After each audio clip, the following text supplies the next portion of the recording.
And he's got a brand new book, and he's here to talk about it and what's ahead. Let's find out more right now with Mel D. Gill. Nice to have you here, Mel. How are you? Thank you. Now, your publishing company, Synergy Associates? It is. Yeah.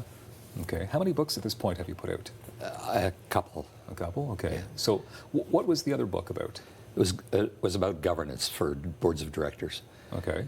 Now you're into the world of poetry, but you've been writing poetry for quite some time? Since I was 17. 17, a couple of years back? Yes, a couple of years back. So what made you decide then to all of a sudden publish a book of poetry? Well, I had accumulated something in the order of 100 plus poems, and I had great encouragement and inspiration from my now wife, who I married after having seen her as a university sweetheart more than 50 years ago.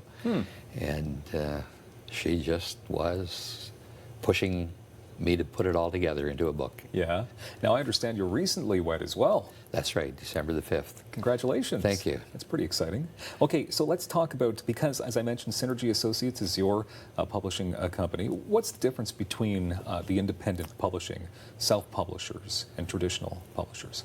Well, in both cases, it's up to the author to do most of the marketing, but the self-published books are not eligible for a lot of the contests, and in a sense are discriminated against. And I have found a mixture of experiences with self-publishing, and my recommendation is for young, aspiring novelists, artists, poets, whatever, to do the bulk of the work on a manuscript and a book cover, and then send it to an inexpensive publisher like Ingram Spark, which is what I used. It's just a much simpler process. The publishing business is a cutthroat business. Is it? And what I found was that a lot of them overpromise, underdeliver, and have no internal quality control. Okay, so you can control things a little better when you have your own publishing That's company. right. Yeah. Okay, so let's talk about this book, Counterpoint, Poetic Reflections on Life, Love, Passion. You sound like a pretty romantic guy.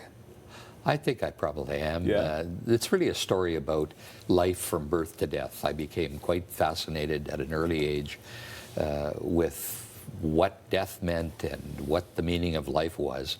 And it just translated into a lifelong curiosity about human behavior and the human experience. And that's what I've tried to write about. So then how old are some of these poems?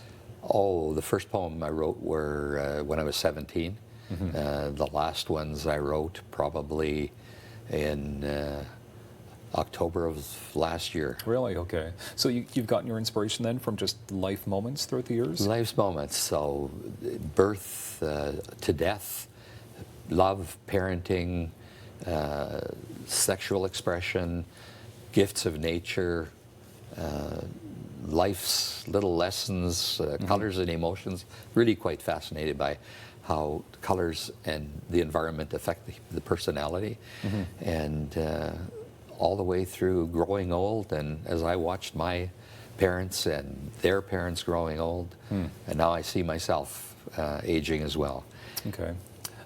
Is it a long process when you finally decide to put this into a publication, to get all these collections of poems that you've written? They're probably all over the place at this point throughout the years? That's right, yeah. I started in January and finished publishing in early September. And the basic premise of the book is that every beginning contains the seeds and signs of its own ending. And it's a little bit like the Roger Whittaker lyrics. They say the moment that you are born is the day you begin to die. It's pretty deep, but true. Yeah. Okay. Where exactly can this book be found at this point? It is online retailers, all of them. Amazon.ca has a look inside feature. It's in a number of the Indigo chapters stores here in Ottawa and in Victoria, and in other independent bookstores.